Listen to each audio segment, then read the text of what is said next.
Just like laid down and said that she felt dizzy and she wasn't feeling well. She's crawling. She kind of just like laid down and said that she felt dizzy. Wait, what?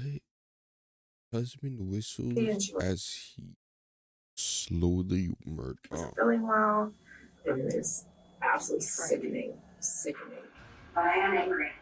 You just brought me home. What kind of a sick person does that? It just is psychotic. I don't think she's gonna die. There's some drugs that wouldn't show up on that drug panel.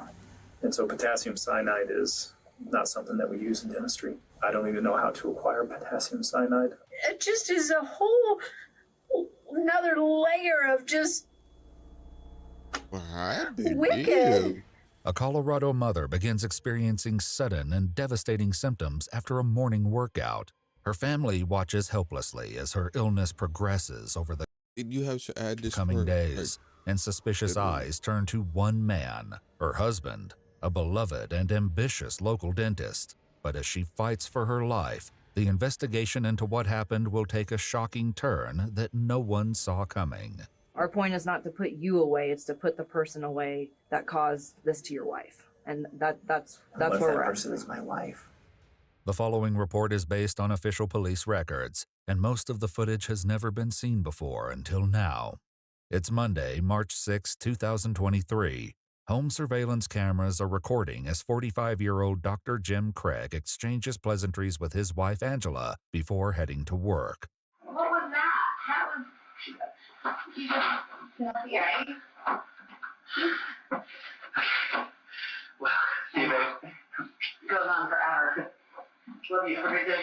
I'm actually crazy. I mean, we could have covered her up under the lab. Jim is headed to his Aurora, Colorado dental practice, which he's seen here promoting on YouTube in 2012. Hi, this is Dr. Jim Craig with Summerbrook Dental Group. One of the questions I get asked most commonly by patients is, what is the deal with all of the over-the-counter whitening products that are available out there? Jim and Angela have been married for more than 20 years by the morning of the 6th, with 6 kids and what looks from the outside like the perfect marriage. But on this seemingly ordinary day, things would go terribly wrong. They worked out. She had a really hard workout, he said. And then after that, she kind of just like laid down and said that she felt dizzy and she wasn't feeling well. Angela's illness comes on suddenly, and she sends worried text messages to her husband, who immediately leaves work. She also sends messages to her sister Tony, who lives in Utah. I can't really explain because my brain doesn't want to work. Something feels really weird in my head, and my body is sluggish, and Jim's going to take me to the doctor this morning. I said, well, that's not good and a little scary. When are you going in? He took the girls to a friend, and he should be home soon. I said, well, what do you think it is? She said, no idea. When Jim returns home, he finds Angela in a terrible state.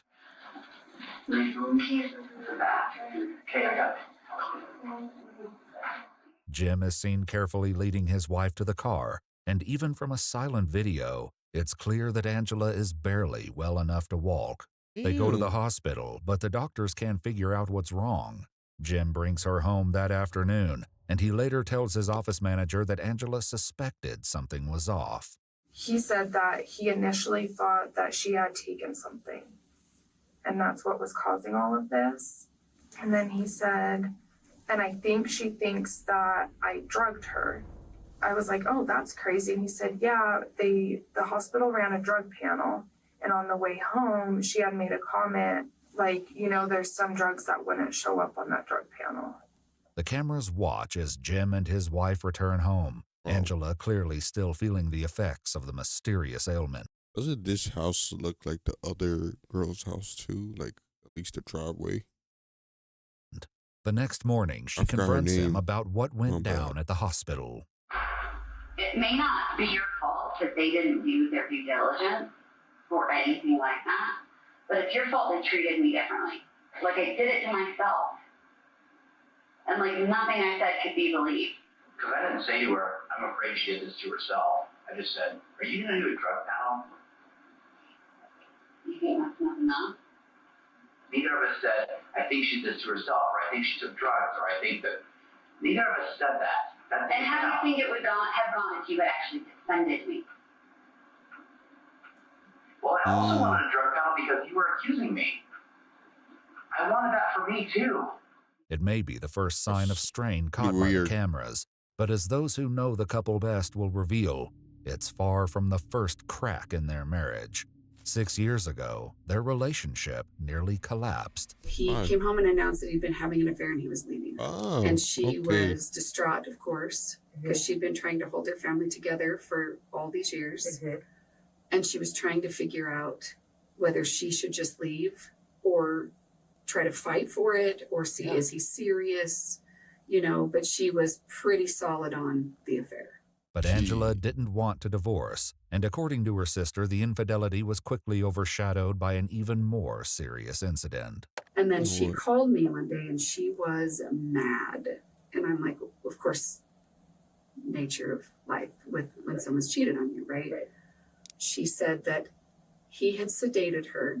According to Tony, Jim drugged Angela without her knowledge so that he would have enough time to carry out his final plan, injecting himself with something that would end not only his marriage, but his life. He never went through with it, but the emotional wounds from that day had not healed by the morning of March 7th, 2023. Well, I also wanted a drug penalty because you were accusing me. When texting her husband the day she suddenly fell ill, Angela wrote, "I feel drugged." Jim replied, "Given our history, I know that must be triggering. Just for the record, I didn't drug you." But I am angry. I'm angry at you and angry at him, and I'm absolutely filing a complaint about it. They didn't do anything except send me home and recommend I see my PCP. And you didn't do anything. You just brought me home. You didn't even try to call my PCP or try to call anybody or try to do anything. Damn. Facts though. You just brought me home. Angela's suspicions may not only stem from the drugging 6 years ago, but from something that happened much more recently. So when she texted me, she started it with, "I'm not really ready to talk yet. That's right. Yeah. But I'm leaving Jim. He's left," how did she put it? "He's made it impossible for me to stay." Only 4 months before falling ill, Angela discovered that Jim had created a profile on a matchmaking site called Seeking.com. Before long, he'd found a woman to spend time with. James and I had a relationship for, honestly, I think it might have been like 3 weeks, maybe a month. Okay. And it was like November and December, ended in December. This is embarrassing to admit, met him on a sugar daddy site. Okay. Did he take you on any vacations or anything? He did. That was December. We went up to Bozeman. And then his wife found out. And immediately the next day, we came back to Denver. Okay. So she found out while you guys were in Bozeman. Correct. Is what he we had told only, you. Okay. We didn't even spend 24 hours in Bozeman. Okay. Yeah. Jim managed to smooth things over with Angela, promising that he was merely stringing women along with attention and money, but with no intention of actually cheating. But even on March 1st, after Jim returned from a speaking engagement in Las Vegas, texts show that the mistrust remained. "Is there anything else you're not telling me?" Angela asked. Jim replied, "No, there really isn't anything else to disclose. I really was in Las Vegas by myself, and I don't want to sleep with anyone else but you." By March 8th, 2 days after Angela's trip to the hospital, things have settled a bit, or at least it would seem.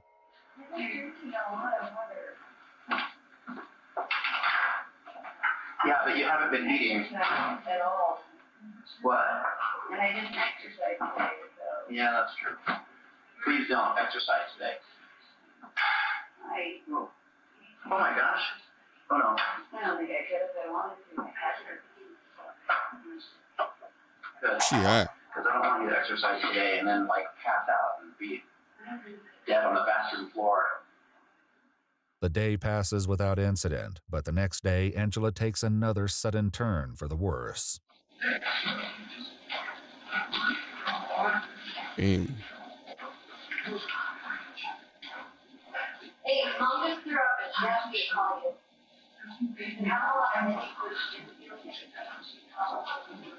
Can't even walk. That's how bad it is.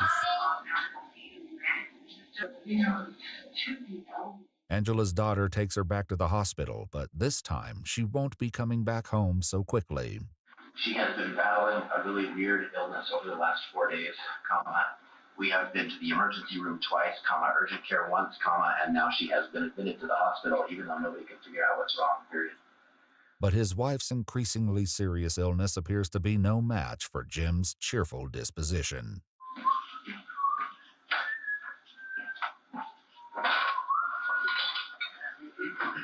I mean, this energy would he is extend to his going, right? interactions with Angela's family and friends over the next 5 days Is he going as to he the updated hospital? them about her condition. In one text, he says of the medical mystery, "If it wasn't my wife, this would be kind of a fun puzzle to try to work out." It's funny because 90% of the time she seems like she's doing pretty well, and then all of a sudden she'll have a crash or something. It's hard to predict when that'll happen. Do you understand what I'm saying? I do. It's just back and forth, and then it's like, I know, but most of the time, 90% and then she'll crash and die. But it's hard to predict when that's going to happen. We don't know. Gosh, isn't this funny? This is like a conundrum, isn't it? Crazy. But look at this funny joke. The sickness wasn't getting better, and the doctors did every MRI, CT scan, test, labs, everything. No one could figure out what the heck was going on. Sunday, I had texted him, just checking in. How's everything going? Going okay. She had a huge crash last night, and the doctors had a hard time reviving her again, but today is a lot better.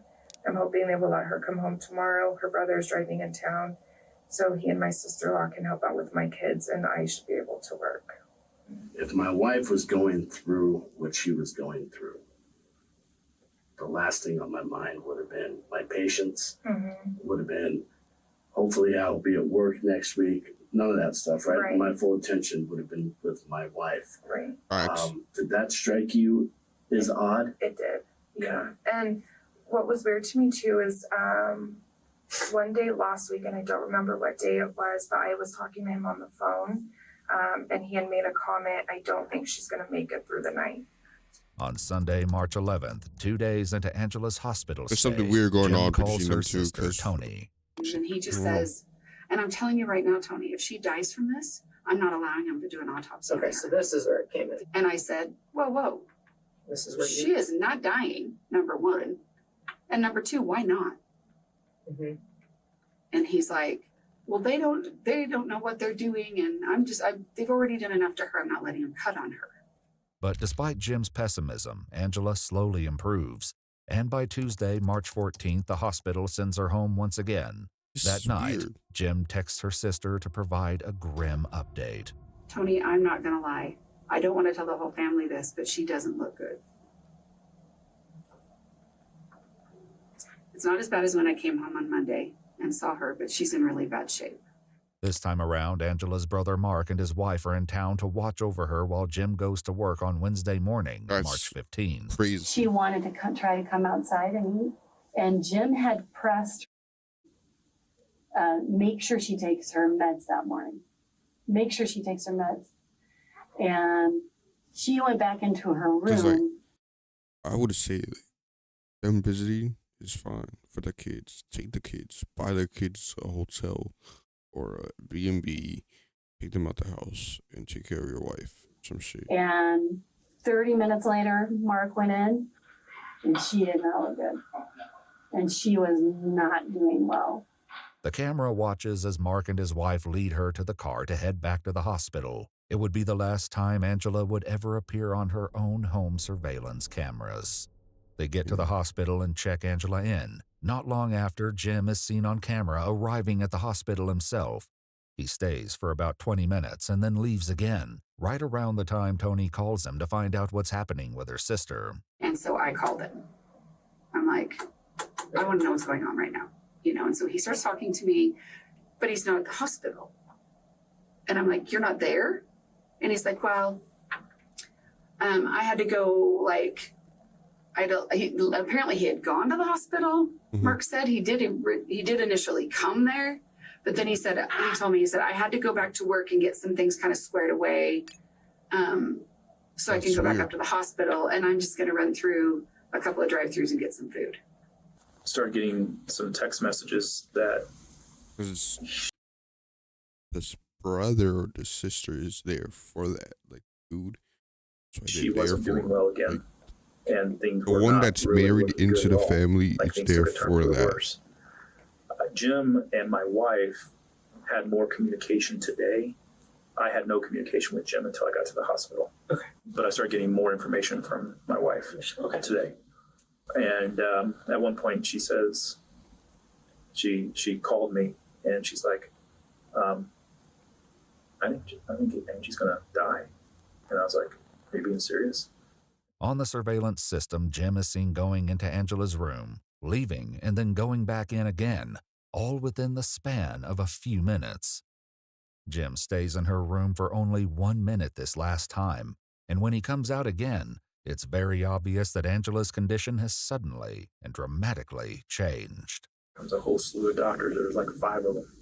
I was like, this is not good. I know how to. Yeah, you know. I was like, this is not good. They're bringing witnesses, a panel of witnesses. And I looked at my wife and I said, that's not good. And as soon as the door opened, after 10 minutes, Jim came out and was just bawling. And they basically told him that she's not going to make it. The next thing I get, he says, hang on, crash. Who kind of a sick person does that? Mm-hmm. And I'm panicked. They said, what crash, Jim? Are they able to bring her back? I don't know what's going on. They think seizure. Intubating her. Why? Now I know it's really bad because they're intubating her. Mm-hmm. Can't get the tube in. Emergency anesthesia team is paged. What? Why? She's not maintaining her airway, bagging her. Yo, bro. At that point, let's go over there, bro. Just buy a ticket, drive over there. Don't start asking me why and all that. Like, that's annoying, gang. FaceTime, at least. Cannot get the breathing tube in. What does the anesthesia team do? Get the tube in. Are they there yet? I mean, I'm just panicking. The staff at University Hospital does everything they can to bring Angela back following a seizure and a rapid medical decline, but it's no use. Because she's an organ donor, she's put on life support in the ICU. But just as her family and friends begin to face this tragic ending, an unimaginable suspicion arises. It comes via Jim's office manager, Caitlin, who reveals that she's been holding on to a dreadful secret. So I called Jackie and I told her, I'm going to tell you something and it's going to sound really insane. And she said, I know what you're going to say. I have the same thought. And I said, well, what do you mean? And she goes, well, I have the same thought that maybe Dr. Craig has something to do with this. As Caitlin continues to share, it becomes clear that this is far more than idle speculation. Last Monday, the 6th, Dr. Craig, his wife, got really sick. That was the first day that he left in the middle of the day to take her to the hospital. Later that night, he had come back to the office. Everybody had left. I was still working. So when I was leaving, his office, like his light was off. And so I thought that he had left. And when I got to the very last operatory, he was sitting in there. And he was sitting in the dark. The light was off. And he was on the computer in there, which was really strange because he has a laptop and a desktop in his office. Caitlin would soon have a very good reason to question what exactly Jim was working on in the dark. So I left the office about 5:45, and he had texted me at 6:06 saying that he was having a personal package delivered to the office, and when it came in, to please just put it on his desk. This past Monday, the 13th, it came in. My receptionist is the one that originally got the box and opened it.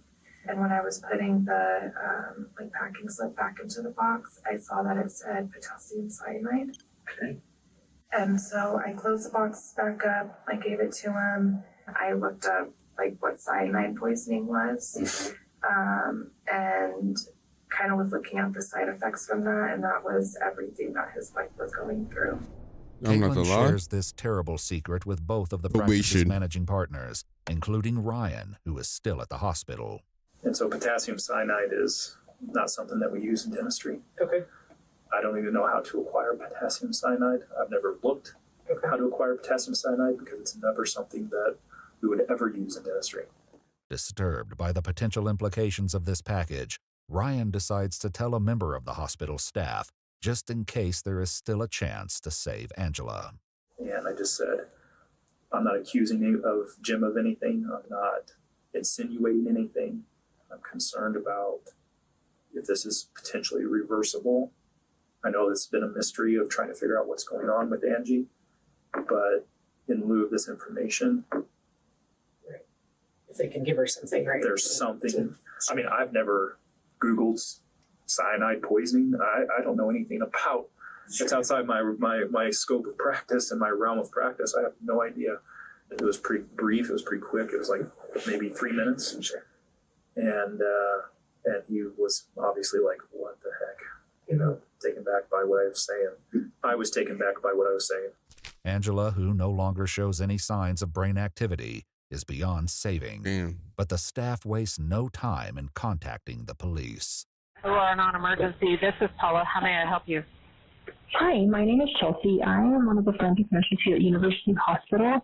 I am needing to make a mandated SBI report, IPV, and meeting officer response. We have a suspected potassium cyanide poisoning. It doesn't take long before Jim begins to realize that something is up. One of his first moves is to give Ryan a call. He says, Ryan, I got some disturbing news. And I said, did you say something to somebody? And I said, yeah, I did. And I told him exactly what I said to the nurse. And I said, Jim, what was in the package? I said, did you order a package? He said, kind of paused. He said, yeah, I did. I said, what was in the package? He goes, oh, it was a ring for Angie. It's going to be a surprise. And I said, Jim, that's not what was in the package. He goes, what do you mean? And I was like, the package was opened. And he's like, no, it wasn't. I said, yes, it was, Jim. Jim, I know what's in the package. And he wouldn't admit to what was in the package. And I said, Jim, potassium cyanide was in the package. Why do you have potassium cyanide? The shocking answer to that question is one that Jim will give to many people before this investigation is finished. But when police go out to his house that night, his lips are sealed. All right, so we'll have to deal with him then too. So he won't be allowed either. I mean, absolutely nobody can go in. So okay, that's fine. I'm sorry. No, that's all right. All right. Say, Brian, we got the husband right here. Did you talk to any officers up there? No. Okay. I think our detectives are going to want to talk to you. Okay. Yeah, would that be okay? I think so. Okay. I've never done this before. Do I need to do like on the shows and say I need a lawyer or something? No, you're not a suspect or anything that I'm aware of. They just want to, see what's going on here. Okay. Can you hang tight for a second? I'm going to give them a call and see what they want to, if they want you to come in or whatever. A few minutes later, the officer returns. Like the I want shows. to know if you'll just meet them down at the station there. I will. Do like the shows. Always ask for a lawyer up. You're heard. No matter if you're right, wrong, always lawyer up. And I think I have to do that. Well, I think I have the information that they're looking for, but I'm scared to death to share it without an attorney. So I'll go down there, but I don't want to talk to them without an attorney. Okay. But I have the information they're Well, looking yeah, for. I mean, it's And I'm not dangerous and I'm not a flight it's risk. completely voluntary. You don't have to. I mean, we're not forcing you to go. Okay. But I do want to talk to them. Okay. I just want to do it with an attorney. Jim isn't talking, but the police tell him and his family that they'll have to stay somewhere else for the time being. Yeah, I mean, you're free to go. You're not under arrest or anything like that. So, they'll be in touch with you. Okay. When I pulled up, I thought there was a vigil going on. I didn't know. PD2. This isn't quite as welcoming, but I get it. The next day, the cops search Summerbrook Dental, and 2 detectives assigned to the case head out to see Jim. I'm Detective Olson. This is Detective Graw. Okay. I guess we're coming to, talk to you or kind of see if you want to talk to us. Okay. Is that something you're interested in? No. Okay. And that's fine. So we have a search warrant for this house, but basically for your cell phone, Angela's cell phone, your wallet, and or your laptop. Okay. The detectives ask Jim to come out to his truck so they can photograph the contents of his wallet. So, am I a suspect in something right now then? So here's where we're at. There are questions. Yeah. And I have based answers. on what we've heard. Yeah. I know what they are, and I have the answers. Okay, well, until they're answered, it's hard to say yes or no to what you just asked me. Am I a suspect or not? Well, I guess it kind of depends. It kind of depends how this shakes out. We're hoping this takes that turn and it's not as big a deal as it sounds, but we're going to still treat it like it could be criminal until we find out otherwise. But your attorney's going to tell you I just not to talk to us without them there. I know. So, no, I guess what I mean is there's going to be a funeral coming up. I just don't want to be like handcuffed in front of my kids while I'm making funeral preps and taking off Well, to right, jail. and that's why we tried to call Jennifer today, and that's why I knocked on the door lightly, Yeah. and we didn't come like we're Thank just you, in our thank you. jackets for the decency of Thank you so your much. family. Later that day, Tony, who has arrived in town with several of Angela's other siblings, has 2 interactions with Jim that strike her as off-key. And he comes over and he goes, I have a funny story. I think you guys will appreciate it. He's like, yeah, we were in the car and said, now that Mom's gone, can we watch Sharknado? I looked at him. You gotta be kidding me. Yo, psych ward child, bro. There's no way. But I thought, what is that? So now that Mom's gone, everyone can do everything bad. Then he goes, yeah, I just did all of her laundry, and we're very picky laundry people. I'm like, whites do not go with any other color. You know, I have everything separated, half of it's dried out, you know, and he's like, yeah, I did all of her laundry and I stuck everything in the same load just to stick it to her. What the fuck? Out loud, no. 2 days later, on March 18th, Angela is taken off life support and passes away. That night, Detective Olson asks Jim to meet them so they can give him his phone back. But as Jim soon finds out, that's only a pretense. Oh, how are you? I'm great. How are you doing? Well, Yeah. Hello. Hi. All right, Bob. You are under arrest. Okay. Okay, first degree murder. Whoa. Okay. I didn't expect this. Yeah, sorry for that. I thought I was just getting feedback. As Jim is taken into custody, a detective lays it out for his brother. Just for you and the family, I mean, obviously this is shocking. From our standpoint, he's responsible for Angela's death. Okay, no doubt in our mind. In this case, then, are we just supposed to proceed through the funeral without him? Yes, he's not going to be able to get out of jail. I mean, if you guys... Will he be able to attend the funeral? No. That's No. brutal. No. He won't have a bond, so he won't be able to get out. And I think if you really sit back and wrap your mind around it, I don't think he should be at the funeral when he's the one who caused the funerals to happen. He's still innocent until proven guilty. It's true. Report, right? It's true. But I just want to give you a heads up that that's why we're here, and that's why he's got a warrant for his arrest, and that's why he's in custody. But there's a vast difference between being arrested and being convicted, and there is much more to this story than meets the eye. They do have an arrest warrant for the murder of Angela. So I know that, you know, you've expressed a few times that you have the answers and want to tell us. I just want to give you that opportunity to tell us what you know. And if you have insight on kind of what happened, or, I mean, I know you've talked to DHS, Department of Human Services, and you've kind of alluded when I've talked to you. I just wanted to just give you the opportunity. I really want that. I haven't had my phone, so I haven't been able to talk to the attorney that I reached out to. Because as you can imagine, this is terrifying for me. Mm-hmm. And you both seem very nice and like you're on my side, but I know how this works and I don't want to incriminate myself or say anything stupid or this is there are sickening, bro. answers. This There is are answers crazy. and this makes a lot of sense once those answers come out, but I don't know how to navigate this. I've never done this before. And I'm scared to death. Although Jim is still reluctant to tell his side of the story, he does have one thing he wants to make perfectly clear. I can tell you I did not kill my wife. After establishing that he won't be getting out of jail tonight because he's not been given a bond, Jim tries to see if there might be another way. And then what happens if I talk to you and tell you everything I know? Then what? Every case is different, so we can't really I guess, give you direction, if that makes sense, because we don't know what information you have. So we only know what we have currently.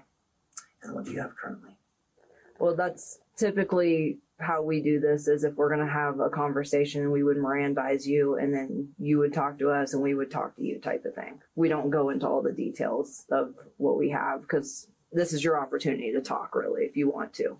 Oh my gosh.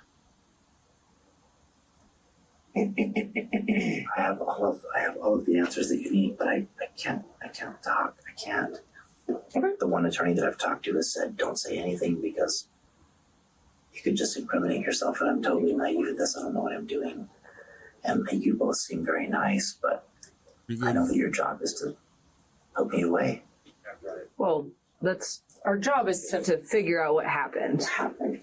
Our point is not to put you away, it's to put the person away that caused this to your wife.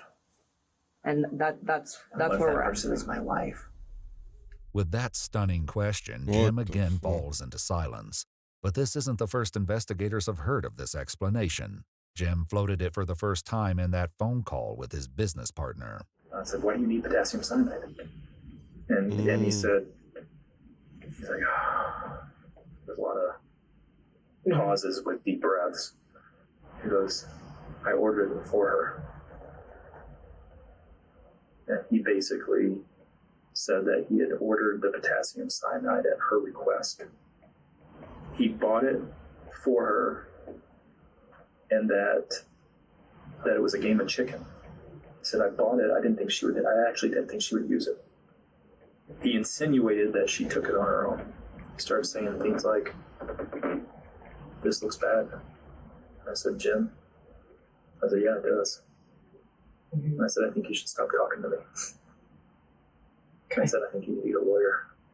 When detectives ask Angela's family and friends what they think about Jim's explanation, they're more than a little skeptical that Angela would do such a thing, no matter how bad her marriage was. She wouldn't take something slowly to put herself in absolute pain and fear for 10 days. I'd be surprised. That would shock me if she was. That's not her personality. I will say this, Angie, never. Back with Jim, the detectives aren't sharing their evidence, but they let him know that things aren't looking good. The information at this time leads to you. So that's why we're where we're at right now. Oh, this is horrible. Because I know how this looks. I knew exactly how this was going to look. And so I don't know.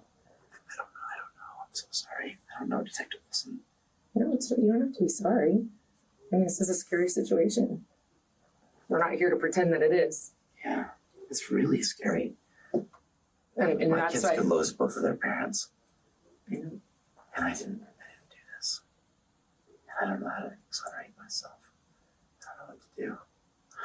All I can just say is I'm sorry, and I'm sorry that we're here and in this situation. I am too. Yeah. I'm sorry that I didn't just let her go through with this years ago. Jim never goes into further detail with the detectives, but the investigation is still very much in its infancy.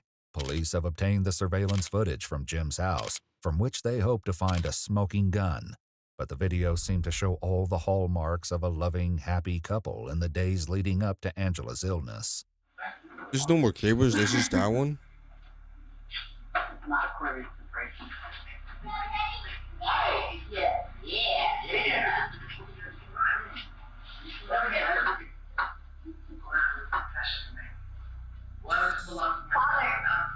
I accidentally hand washed your pants.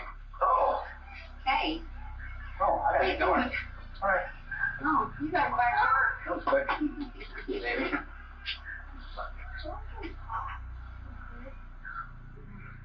But perhaps there are signs of something darker underneath the surface, even if only in retrospect. Every time I get a package in the mail, now I'm like, I should order stuff. Oh, good. My custom shoes that I've been ordering are starting to come in. Oh. What? The custom shoes that you've been ordering, how many are there? I think 3 pairs. That is super blue. I know, I like it. Okay, what are you gonna wear with it? My gray suit and a blue shirt when I speak in Las Vegas. Jim went to Las Vegas a few days after that conversation, and it was there that he met another woman, an So he did. orthodontist from Texas named Karen. Police want to speak with her next, and fortunately for them, she happens to be in town. Oh, wow. Hi, Karen. Yes. I'm Sergeant Lawnecker with the Aurora Homicide Unit. We've taken Jim into custody for homicide, and I was wondering if you have a minute to speak with me. Can I, Yeah, get dressed, yep. So, I don't know, basically, obviously, I didn't find you by a miracle. We are aware of yours and Jim's relationship, and basically your emails and stuff back and forth between each other. And Email. People still use he's been taken email? into custody for killing his wife. So I don't know, obviously we consider you to be a motive for him to do that. I don't know what kind of communications he's had with you about his wife and what's been going on with her. We have noticed that you seem to come to Denver when his wife was in the hospital, and I don't know if that's just what kind of timing is, that is, or what he's telling you, or how you guys are setting up when you're going to come out here. So I don't know if you can shed any light on any of that. A search of Jim's email account shows messages between the two of them, some of which show Karen's travel itinerary. One trip overlapping with Angela's first extended hospital stay, and a second trip overlapping with Angela's final crash and eventual death. But Karen says those dates are misleading. I had a ticket for the 8th that I changed to. You didn't come out here then? No. Okay. I had Southwest, so it was free to change. Okay. So I just changed the dates to the 16th. So this is the first time you've come out here? Mm-hmm. How did you meet him? At a meeting, dental meeting in Las Vegas. Though Karen acknowledges that she's out here to see Jim, she says that their relationship is not as far along as their messages might suggest. I mean, we shared a lot of, personal information kind of quickly, just like history and, but we haven't been physically intimate or that kind of thing. So you have not been sexually intimate with him? Mm-hmm. What was the purpose of some of those text exchange or email exchanges then? Because they're very sexually explicit. What was the purpose? I mean, I guess I find it hard to believe that he would send something like that to you without having some kind of sexual relationship with you. I mean, there's been physical intimacy to some degree, but we haven't had intercourse. Okay. Karen says that Jim told her that he and Angela had filed for divorce in January, a month before they met in Las Vegas. He said, I'm going to sit down with her tonight. We're going to start to talk about just about the kids, about how things are going to look during mediation, things like that. And that she had said that she probably was going to move back to where her family is, and just they had been just kind of talking about what things were going to look like. He did tell me when they talked that night, I'm kind of worried that she might hurt herself. So we've had a history with that. Has he talked to you at all about buying cyanide? No. Any other poisons? Anything like that? The detective decides to set Karen straight on what Jim has been up to. He's never told her he wants a divorce. He's never told her there's no talk of him moving out with the kids. She has no idea anything about a divorce. He's purchased poisons, and she's now dead because of poisons. So a lot of the things he's told you, assuming you've told me the truth, are all nonsense. Sorry to be the bearer of bad news. You're not crying, so. I mean, the real victim here is his wife. Big time. The next morning, Karen talks to Detective Olson. She shares a conversation she had with Jim after Angela passed, in which he talked about all the things he would need to do to get his affairs in order. Life insurance was in that string of thought, and I was like, oh, is life insurance going to change if this is, self-inflicted? And he said, no, I got a policy that doesn't have that, that has an exclusion for that due to our history. While Jim's explanation about the life insurance lines up with his story that Angela did this to herself, it also opens the door to another possible motive. And according to Ryan, Jim could use the money. It was in January where we decided as a company that we could not continue to pay his creditors from his first bankruptcy at the level that we were paying it, and he was going to have to take some more involvement in it. And he was going to take a pay cut a little bit. So I know that probably creates some financial pressure on him a little bit. So we've put in about $350,000 into saving his. According to Elizabeth, the woman Jim met on Seeking.com and took to Bozeman, Montana, this financial strain didn't stop Jim from spending his money. Did he give you, I'm guessing he paid for that trip, correct? Correct. Yep. And then did he give you any more funds other than just the trip? He did. Yeah. Oh, damn. And how much was that? I want to say in total it was probably about $9,000. Okay. It was for the monthly allowance that we had talked about as part of a traditional sugar daddy, sugar baby relationship. According to prosecutors, Jim was the sole beneficiary on more than $4 million of life insurance policies in Angela's name. But Karen, who still believes that Angela may have caused her own tragedy, is concerned about their 6 kids. I mean, obviously my hope is that I'm right and that they don't lose a mommy and a dad, No, I agree. While the detective is sympathetic to Karen's position, Angela's friends aren't as understanding. You're okay with them murdering his wife? No, yeah. That's I was just okay. And we interviewed her the night he was arrested, and then I interviewed her again this morning. And really, it was just to get to the bottom of, did she know? Right. Is she a core conspirator? Were you involved? I don't think she knew. I think he schmoozed her and did so. I mean, she probably also doesn't know he's broke too. So her life has been blown up as well. I don't think she. I mean, obviously, she didn't ask for this. Indeed, it's clear that the fallout from this case has affected everyone involved at the deepest level. My name is Julie, and I live in Sheepshead Bay. Last year in 6th grade. So sorry, Julie. It just is psychotic. It just is a whole another layer of just wicked. Wicked. Watch your kids.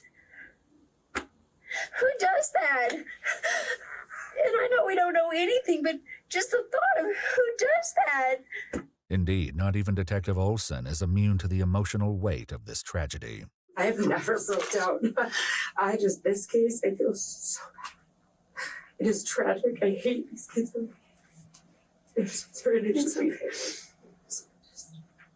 I have little kids that we do. I think so the kids are in denial. They will not believe for 1 second that he would do this, and I understand why. Now in jail, Jim is determined to prove his innocence one way or the other, and His it's to daddy, one of those man. kids that he turns to for help. He sends a letter to his oldest daughter. "I'm going to ask you to help me with something really hard," he writes. "We need to make a deepfake video of Mom saying she asked me to order cyanide and that she was going to take it herself." Don't ask, Now he cold-hearted. That's a whole other level of, cold-hearted. It's only the beginning of Jim's efforts to exonerate himself, as demonstrated by a call police make to the mother of his cellmate. So in the letter that is addressed to both, it says Becca and Will. So I presume, obviously, you go by Becca sometimes. And in that conversation or in that letter, Mr. Craig has essentially asked that your son or you help him with some things in lieu of getting the transplants or the teeth that he would do for you. Oh my gosh, what do you mean? So basically, he has asked, that, whoever responds to him doesn't use their legal government name, like they use like a code name, or they use, even if it's like a nickname, you know what I mean? But that way that you guys would not be traceable to him. And in turn, that person would get a burner phone and a fake ID and essentially help him, and then they would give you the teeth or plans in return. Absolutely not. I don't know anything about that. Do you know anything about Mr. Craig or his case? No. Okay. He is currently in custody for a murder case. Oh my God. Prosecutors also allege that Jim tried to hire a fellow prisoner named Nathaniel to kill Detective Olson, the lead investigator on the case. Oh, don't touch the cops, my boy. I will shoot you with a bro. No, I'm playing. When that plan fails, he writes to Nathaniel's ex-wife, Cassie, explaining to her that he's been framed by his business partner. He asks her to go to the district attorney, pretending to be a friend of Angela's who can testify that she was suffering from depression that boy and planning to end her own suffering. So he also shit. asks that she use her expertise in Photoshop to spoof text messages that can help sell the story. He also reaches out to Karen, the orthodontist he met in Vegas. He had sent me a message through the Getting Out app that he had sent me letters and basically just saying he was innocent, he's been taken out of the world, an innocent man with no recourse, and yada yada. It's just like, okay, regardless of your innocence in this death, you were such a liar. I mean, there was so much honesty. Even if you're completely innocent of how she passed away, it's like there was such a she's angry. Such a high level of just living two lives. Yep, 100%. She's angry. She wanted him. Oh, I feel bad for her. It's scary. Yeah. And I haven't dated somebody in 30 years. Oh. This is what I do. My first date in 30 freaking years. This is where I am. In their investigation, police discover that Jim communicated with Karen using an email address he created only 4 days after meeting her in Las Vegas. They also take a look at Jim's devices and search history, where a bleak picture begins to develop. So there's nothing really on his phone. There's nothing on his laptop. Computer number 9, in exam room number 9. He's searching, will arsenic show up in an autopsy? What are the top most 5 undetectable poisons to kill a human? And I can go on. And it's absolutely sickening. On that specific computer, Jim searches, how many grams of pure arsenic will kill a human, where to purchase arsenic, and clicks on a video titled, The 5 Most Dangerous Chemicals on Earth. The new email address he created to communicate with Karen is used for only one other purpose. So am I on the watch list? Because I watch a lot of these videos. Damn. Purchasing poison. He ordered arsenic. Brody's so dumb. He went to Amazon and I'm not gonna search it up, but there's no way that Amazon allows this. And is used for only one other purpose: purchasing poison. He ordered arsenic first. That was delivered to his house on the 4th while Angie was out of town. The outside surveillance cameras show the mail truck drive past Jim's house on March 4th. A short while later, Jim is seen walking down the street. He returns minutes later with a couple of envelopes in his hand. Every time I get a package in the mail, now I'm like, I should order. It was this purchase of arsenic that investigators believe was used to put Angela in the hospital the first time on March 6th. He said they got up, he made them both like a shake, like a protein shake. And I don't remember what he said he had put in it, but it was like a pre-workout or something with caffeine, and whatever he had put in it was like 3 times the normal amount that she normally takes. But investigators believe that Jim Craig put something far more dangerous than caffeine into her protein shake that morning.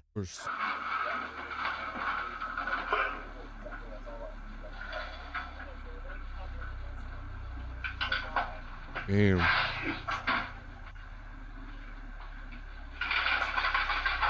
All she was doing is trying to get skinny for him, man. This is the result. Before leaving for work that morning, Jim has a question. You look kind of pale. You feeling okay? It's not. Oh, sorry. Call the waiter, Of course, Angela would be anything but fine that morning, or for the little time she had remaining in her life. But as investigators would see for themselves, that single dose of arsenic didn't get the job done. He also ordered it's oleander. It's like a extremely poisonous plant, but obviously you can get the derivatives out of it. That was still en route. So actually, I think it's coming to Denver today. With the oleander delayed and the potassium cyanide not due for days, Jim is forced to improvise. On the night of March 8th, he leaves his house at 10:40 p.m. He arrives back home 15 minutes later at 10:55. Police later find out that during this time, he purchased 12 bottles of eye redness drops at the local grocery store. The next morning, Jim makes his wife another drink and turns the TV on for her before going to work.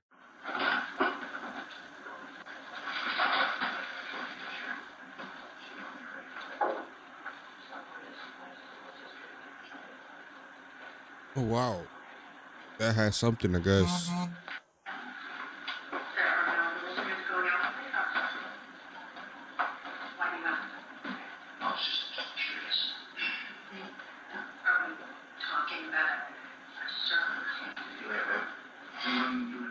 That would be the day Angela would be taken to the hospital for the second time. Toxicology reports would later confirm that she had tetrahydrozoline in her system at the time of her death. Wow. It's the active ingredient in Visine. When swallowed, it can cause illness and even death. And yet it's still... Wait, so... Huh? That's pretty weird. not enough to kill Angela. The package of potassium cyanide comes to Jim's office on March 13th, and investigators believe he gave her the first dose inside a capsule that was supposed to contain an antibiotic. He wrote out this timeline in his phone, basically the hours after he's confronted by Ryan and Michelle. Detective Olson says that Jim used this memo to tell the full story about Angela's desire to order poison for herself. And that she finally said, I'm just going to do it. And he said, fine, I'm done. I'm done trying to save you. I'm not going to save you this time. He said that he took the clindamycin and put potassium cyanide in the capsules. She's the oldest sister. Put the potassium cyanide in the She's side the of the oldest. clindamycin capsules. That's it. Or at least the strongest. It is also in Jim's memo that investigators make one last horrifying realization. Even after Angela was rushed to the hospital for a final time, Jim was apparently not like the done mom. yet. He says he With went the to family. university, gave her a syringe, which is, no doubt in my mind, that's potassium cyanide, gave it to her. And then he left the room and said, like her arm hurts or something. And he came back and the syringe was empty and that she put it in her IV port at university. And that he then took the syringe back and put it in his pocket. Hospital surveillance cameras show Jim emerging from a side room at approximately 1:53 p.m. before pulling something thin and cylindrical out of his pocket. Less than 30 minutes later, Jim comes out of Angela's room, speaks to the nurses, and the frantic but doomed effort to save Angela's life begins. So his final dose was actually at the hospital. I think we were trying to figure that out. Jim goes to trial on She could charges of sue first-degree murder the after hospital, deliberation, low-key. 2 counts of tampering with I physical would- evidence, I would. 2 counts of I would have soliciting sued the hospital. perjury, I ain't and gonna a final count of soliciting first-degree murder. His defense, that Wait, he wait, merely wait. preparation. Jim goes to trial on charges of first-degree murder after deliberation, 2 counts of tampering with physical evidence, 2 counts of soliciting perjury, and a final count of soliciting first-degree murder. His defense, that he merely purchased arsenic, oleander, tetrahydrozoline, and potassium cyanide at the behest of his wife, is rejected by the jury, and he is found guilty on all counts. I can't even say that he's narcissistic. All I can say is he's pure evil. He's pure evil. At Jim's sentencing hearing, Tony said to him, "Angela was a light you never deserved. You may have temporarily dimmed her light in this life, but it will continue to shine in those she loves. and that love her in return. In July 2025, Dr. Jim Craig is sentenced to life in prison without the possibility of parole. His wife, Angela Craig, was 43 years old. If you'd like to see select new videos early and help us keep uncovering case files that rarely come to light, like and subscribe. Recommend everybody to like and subscribe.